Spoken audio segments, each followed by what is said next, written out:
Napansin mo ba nakatago sa plaka ng bus ang eksaktong petsa ng paglabas ng unang Toy Story? O nabumalik ang track ng basura na may si Lotso? Napakaraming reference sa Toy Story 5 kaya 2 beses lumitaw ang track ng Pizza Planet. Ngayon, rerepasuhin natin ang 100 at 20 sikreto koneksyon at detalye na baka hindi mo napansin noong una mong napanood. Kung bibilangin mo lahat ng Buzz Lightyear sa simula, may 50 ka. Si Buzz ay nag-iisa sa isla sa harap ng dagat, naghihintay ng senyas para maligtas, isang direktang pagtukoy sa pelikulang Castaway. Ang pagtukoy na iyon ay may pangalawang kahulugan. Si Tom Hanks ang bida sa Castaway at siya rin ang orihinal na boses ni Woody. Wait a minute. You don't think I meant to knock Buzz out the window, do you, Potato? Bagamat modern na sila, ang 50 Buzz ay naniniwala pa rin sa Star Command. Ito rin ang parehong programming error ni Buzz noong 1995 nang pumasok siya sa kwarto ni Andy. Akala niya isa siyang tunay na Space Ranger. Ang makinang na bituin na akala ng mga Buzz ay Star Command ay may hugis at kislap ng klasikong wishing star ng Disney. Pag-alis ng mga Buzz sa isla, umaangat ang kamera sa langit at ang ulap ang transisyon papunta sa mundo ni Bonnie. Pareho itong puti at asul na disenyo na ginamit sa Toy Story mula 1995 at 1995. Ang disenyong ito ay makikita hindi lang sa langit, kundi pati sa mga guhit sa kwarto at damit ni Bonnie. Makikita pa rin ang pangalan ni Bonnie sa paa ni Trixie, kagaya ng detalye sa Toy Story Forgotten in Time. Naka-t-shirt na may Grand Basin logo ang tatay ni Bonnie, lugar ng karnabal sa Toy Story 4 na sumisimbolo sa pagbabalik ni Woody. Ang kotse ng mga Anderson ay may insignia na modelong TS5. Mukha lang normal na pangalan ng kotse, pero ang totoo, ang ibig sabihin nito ay Toy Story 5. Bumaba ang kamera sa puno kung saan naglalaro si Emily at Jessie noong bata pa siya. 3 dekada matapos marinig kung paano siya iniwan, bumalik si Jessie sa lugar na pinagmulan ng pinakamasaya at pinakamalungkot niyang karanasan. Ang silveta, ugat at sangay parang punong nasa gitna ng A Bug's Life na nagpapaalala rin ng bagong buhay ng mundo sa Wall-E. Sa pantalon ni Jessie, may nakaburdang 1,200 Range Road. Ang numerong ito ay tumutukoy sa punong tanggapan ng Pixar sa Emeryville, 1,200 Park Avenue. Ibinunyag ni Kenna Harris na dapat sana'y may eksenang matanda na si Emily, muling nakita si Jessie at ipinakilala siya sa apo niya. Nakakalungkot na tinanggal ito dahil nag-iba ang kwento, pero sinasabi nila ang posible pa ring magkita uli sila sa Toy Story Universe. Muling tumutugtog ang instrumental ng Nang Minahal Niya Ako mula Toy Story 2 sa paligid ni Jessie.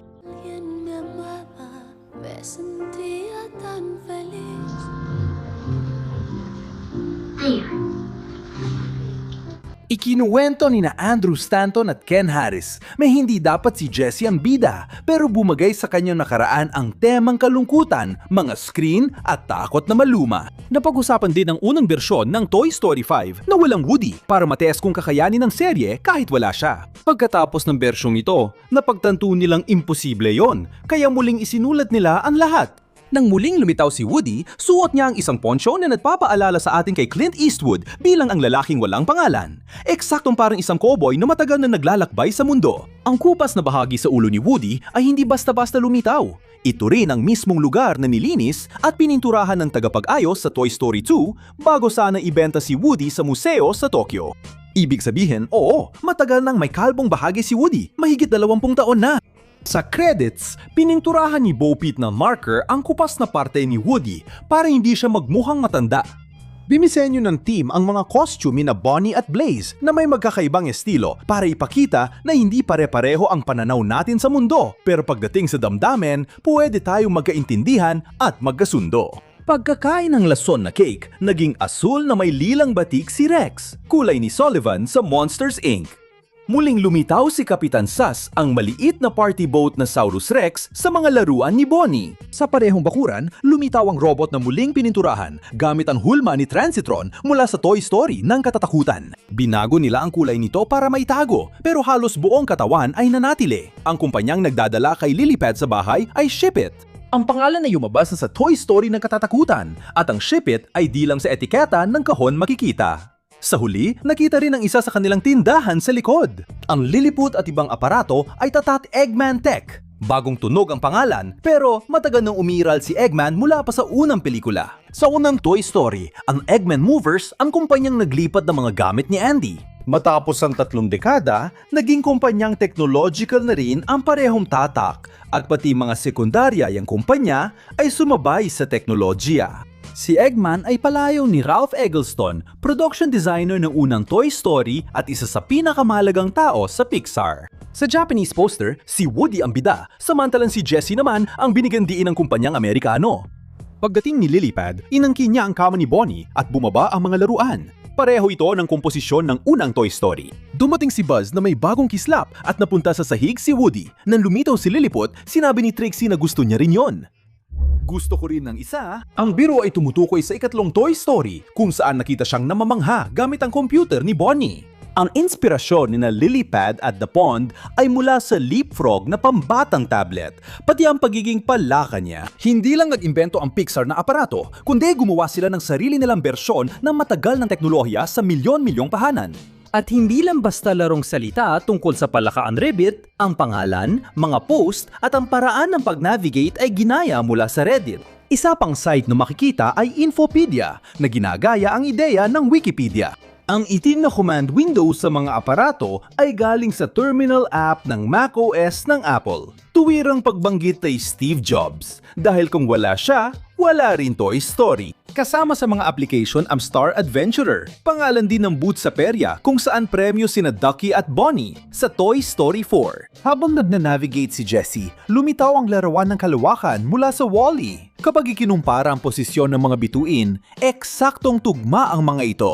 Sa ibaba, naroon ang dagat kung saan nakilala ni Marlene si Ducky. Tinawag ni Lilypad si Woody na Buffalo Bill. Join the garage, Buffalo Bill! Napagkamalan niyang tauhan sa lumang kanluran ang laruan na cowboy. Sa Ingles na bersyon, sumigaw si Jessie. Na isang direktang pagtukoy sa Looney Tunes. When Jehoshaphat the kid has hit the jackpot. Kabilang sa mga aplikasyon ang Pigeon Piazza. Makikita sa icon si Xaviero Piccionini, isa sa mga kalapati ni Gato sa susunod na pelikula ng Pixar na nakabase sa Venezia. Kinumpirma ng supervisor ng mga epekto na may pangalawang reference kay Gato na nakatago sa kwarto ni Blaze. Pero hindi sinabi kung ano. Kung makita mo, ilagay sa komento. Sa labas ng bahay ni Blaze, makikita si Red, ang unisiklong bida sa El Sueño de Red, maikling pelikula ng Pixar noong 1987. Sa pisara ni Blaze, may poster ng mga tagapagsiyasat ng kalikasan, ang organisasyong kinabibilangan ni Russell sa Up. Ang avatar ni Chelsea ay Castor na parang nasa Hoppers. Ang avatar ni Kara ay maliit, bilog at asul na ibon na parang kawan sa maikling pelikulang Para Pajaritos.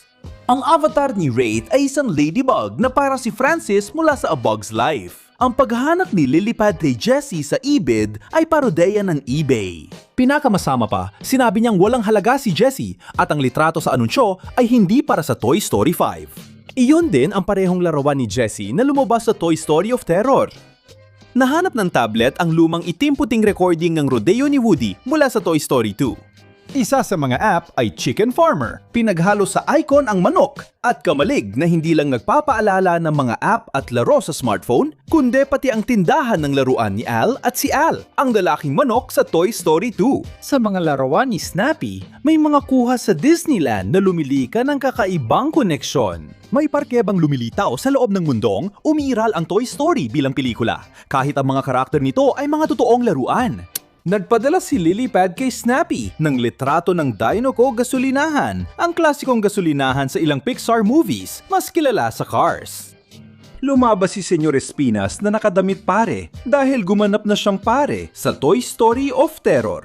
Bumalik si Combat Carl matapos siya mag-iisa sa mga pinakamahusay na karakter sa Toy Story of Terror. Pero alam mo ba na ang una niyang disenyo ay lubos na naiiba dahil sa mga issue sa lisensya? Kasama sa inabando ng laruan na kinulayang bersyon ni Doug, ang manikang talanghugi zebra na palamuti sa Antigüedades de Segunda Oportunidad sa Toy Story 4. Katabi ni Doug, nandun din ang rosas na mechanical na kuneho mula sa parehong tindahan ng Antigüedades. Pagkamatay ni Carl Weathers, si Ernie Hudson ang naging boses ni Combat Carl. Ikinuwento ni Hudson na hindi niya alam na mamanahin niya ang karakter ni Weathers nang tanggapin ang trabaho at nalaman lang niya ito matapos ang matagal na panahon. Na natanggap ko ang trabaho, hindi ko alam na papalitan ko si Carl Weathers. Ginampanan ni Bad Bunny sa Ingles at Espanyol ang pizza na may salamin. Ellie knows all her secrets. Lahat ng sekreto niya, ikinukwento niya sa amin. Masarap. At sa katunayan, sa mga unang plano ng Toy Story, isang tawag sana sa kainan ay Pizza Pot, hindi Pizza Planet. Siyempre, ang Pizza Pot ay isang reference sa Pizza Hut. May plano sanang gawing premyo sa mga claw machine ang mga pizzang goma na may salamin. Sa Toy Story 5, ibinalik nila ang pizza na tinanggal sa mga sketch noong 1995. Ang Smarty Pants ay gamit para turuan ang mga bata gumamit ng banyo. Napansin mo bang parang nakasabit na rolyo ng toilet paper ang disenyo ng katawan niya? Ang dilaw na hawakan ni Smarty Pants ay kahawig ng hairstyle ni Conan O'Brien, ang orihinal niyang voice actor. Sa isang pantasya, maling na isulat muli ni Tiro Alblanco ang pangalan ni Andy sa mga paa niya, gaya ng sa Toy Story 2. Sa Toy Story 5, unang maririnig ang mga naitalang linya sa tali ni Jessie. Si Jessie ay bahagi ng serye mula 1999 pero hindi pa natin narinig kung ano talagang sinasabi ng mekanismo ng boses niya. Ang mga bateryang bumubuhay muli sa mga lumang aparato ay power cell, ang parehong tatak na ginamit sa kagamitan sa komunikasyon ng unang Toy Story para malaman kung aling mga bagong laruan ang darating. Hindi gumagana ang plastic na kamay sa touchscreen ng Lilipad, kaya ginagamit nila ang malagkit na paa ni Lagarto Sammy para makontrol ito.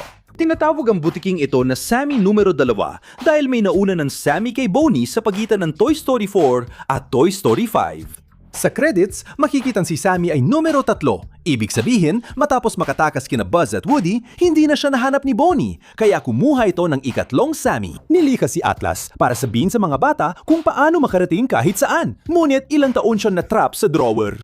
Ang laruan na kabisado ang lahat ng ruta sa mundo, pero di niya nahanap ang sariling daan palabas. Kapag nagpapakita si Atlas ng lokasyon, ginagaya ng avatar niya ang dilaw na bola na may pulang bituin mula sa Luxo Jr. Bago'y palabas ang Toy Story 5, lumitaw na si Atlas bilang lihim na karakter sa Hoppers. Sina Smarty Pants, Atlas at Snappy ay ginawang produkto mula sa iba't ibang panahon.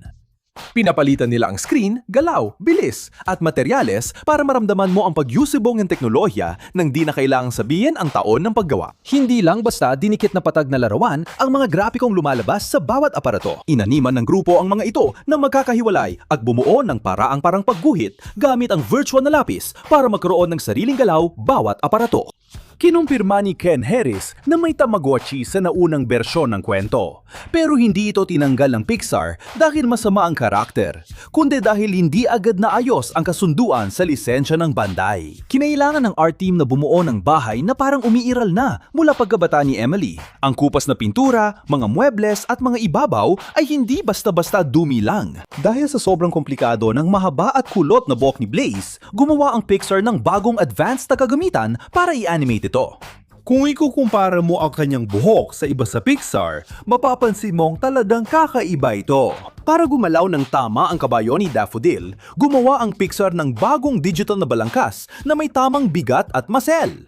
Hindi nila magagamit ulit ang katawan ni Tiro Alblanco kasi mukha lang itong dambuhalang laruan, hindi totoong kabayo. May bubuyog sa laptop ni Blaze na tumutukoy sa mga pakikipagsapalaran ni na Andre at Wally B. Gumamit ang team ng AI tools sa paggawa ng pelikula, pero hindi pa sapat ang kalidad nito para sa mga huling eksena. Ginamit ang artificial intelligence para mapadali ang trabaho ng artist, hindi para palitan ang animasyon. Ipinakita ang pagbabalik ni Woody mula sa likod at mababang ang gulo simula sa bota niya. Paalala ito ng pantasyang ending ni Andy sa Toy Story 3. Nang salubungin ni Buzz si Woody, tinutok niya ang laser kay Woody gaya nung una silang nagkita noong 1995. Muling inistorbo ni Woody si Buzz at itinuro ang isang bagay sa likod niya, gaya ng biro sa unang pelikula. Pero ngayon, hindi na niya sinamantala para itapon siya sa bintana. Nang magtalo ulit sina Woody at Buzz, nagkomento si Ginoong Patatas na masaya siyang makita silang nag-aaway. Dito nagsimula ang kanilang pagkakaibigan mula sa unang pelikula. Hiniling ni Ham na magtago sila sa likod ng tokador ni Bonnie at nilinaw niyang siya ang nagtabi nito. Gusto kong manatili sa likod ng tokador, kaya akong tumambay doon ng ilang taon. Katulad lang ito ng biro sa Toy Story 3 na inangkin niya ang Corvette ni Barbie. Gusto ko yung Corvette. Pareho silang tumakbo sa likod ng kotse ni Anderson, ginagaya ang karera nila noong hinabol nila ang track ng lipat ni Andy sa unang pelikula. Kimilala ng tropang technological ni Buzz si Woody bilang ahente ni Zurg na tumutukoy sa Toy Story 2 kung saan nalilito rin si Buzz at akala niya lahat ay bahagi ng imahinasyong digmaan sa kalawakan. Ginaya ng browser na gamit ng hukbo ni Buzz sa kampo ang hitsura ng Google Chrome, kabilang ang tab, address bar at mga button sa parehong pwesto. Para kumbinsihin ang iba pang bersyon ng sarili niya, sinabi ni Buzz, Surin ang inyong damdamin. Alam ninyong totoo ito. ito ang sinabi ni Darth Vader nang sabihin niyang siya ang ama ni Luke. Hanapin mo sa iyong damdamin. Alam mong totoo ito. At hindi dito natatapos ang biro. Sinasabi ni Buzz na si Zurg ang ama nilang lahat at nagulat ang 50, sabay-sabay nilang inulit ang pinakasikat na family trauma sa Star Wars. Habang tumatawid ang mga Buzz sa gubat, lumitaw ang usa, mga kuneho at isang koro, isang malinaw na pagbanggit kay Bambi. Ang ardilya sa gubat ay galing sa modelo ng Dog Days, habang ang mga aso na ibon ay muling ginamit mula sa Turning Red. Muling ginamit din ang usa, na yon mula sa Hoppers. Kasabay ng pagpatugtog ng bersyon ng Love is a Song, ang pambungad ng Bambi.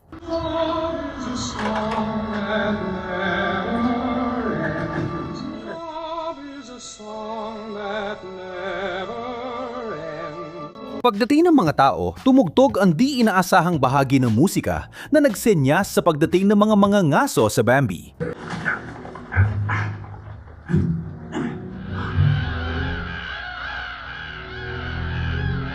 Isang Buzz ang unti-unting lumitaw mula sa tubig, nakita lang ang mga mata, gaya ni Kapitan Willard sa Apocalypse Now.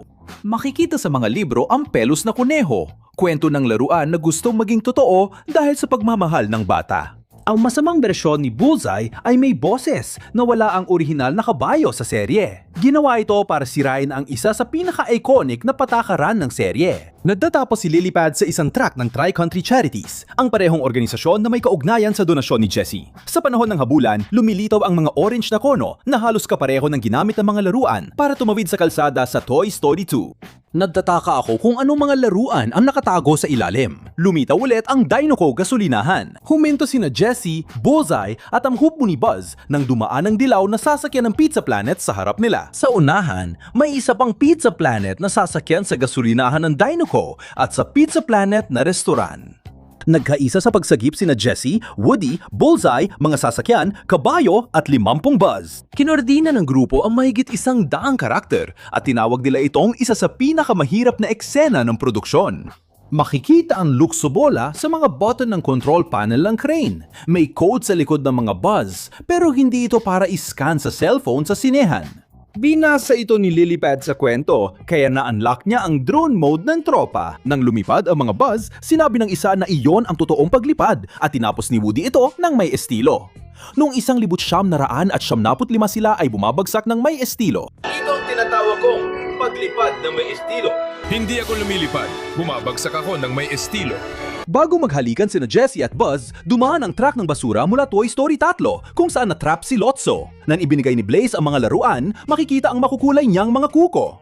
Ayon sa ilang fans, bawat kulay ay sumisimbolo sa iba't ibang era ni Taylor Swift na kumanta ng huling kanta. Sa puno, may mensaheng dumaan dito si Jessie at nakabaong metal na kahon. Inalagaan ni Emily ang alaala ng pagkabata sa lugar na nilaruan niya ng manika na iniwan din niya. Sa kapsula, makikita sa litrato na pinangalanan ni Emily ang anak niyang babae na Jessie. Sa likod, hindi lang ay 113 ang makikita, ang buong code ay TS. Ay 113, pinagsama ang mga inisyal ng Toy Story at ang pinakasikat na numero ng Pixar. May laman ng kapsula na brotsang may dilaw na bola, parang core memory sa Intensamente. Ginamit ito ni Jessie. Bit-bit ang alaala ni Emily habang sila'y hinahabol sa huling eksena. Matapos mapanood ang bahagi ng Toy Story 5, sumulat si Taylor Swift ng kantang I Knew It, I Knew You at agad siya nag-record ng mga boses noon ding hapong yon. Kaya nga, natapos ang kanta para sa end credits sa loob ng 8 oras.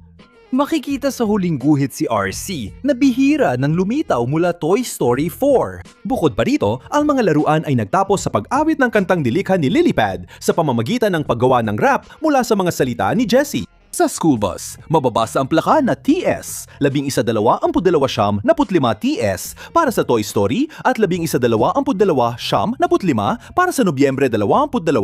1,975 ang petsa kung kailan ipinalabas ang unang pelikula. Sa credits, 50 buzz ang lumapag sa playground at bawat isa ay may batang napuntahan, pati ang guro may isa rin. Sumulpot si Zurg sa backpack, ginamit ang boses ni Andrew Stanton, ang direktor, at binati ulit si Buzz bilang anak niya. Natapos ang pelikula kung saan nagsimula ang krisis, 50 nawawalang laruan na nakahanap kung kanino sila mapapabilang.